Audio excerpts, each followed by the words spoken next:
Smart saving plan తో మీ ఆత్మీయులకు ఉజ్వలమైన సురక్షితమైన జీవితం అందించండి. టాటా ఏఏతో ఇది సాధ్యం. రాడు తీసుకొని నిఖిల్ పైన దాడి చేయడంతో కూడా ఆయన మొత్తం తీవ్ర గాయాలతో అయితే అక్కడ పడిపోయినటువంటి పరిస్థితి.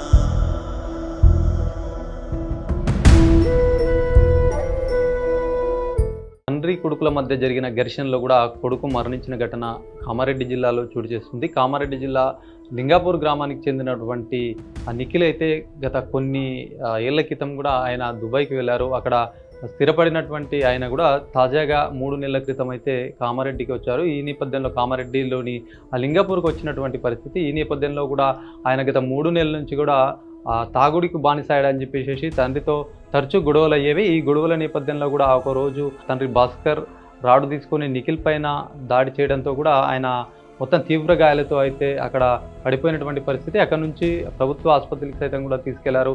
అక్కడ చికిత్స పొందుతున్నటువంటి నిఖిల్ అయితే ప్రాణాలు కోల్పోయినటువంటి పరిస్థితి. అక్కడ ఉన్నటువంటి తండ్రి భాస్కర్ని సైతం కూడా పోలీసులు అదుపులోకి తీసుకొని ప్రస్తుతం అయితే విచారిస్తున్నటువంటి సిచ్యువేషన్ కనిపిస్తూ ఉంది.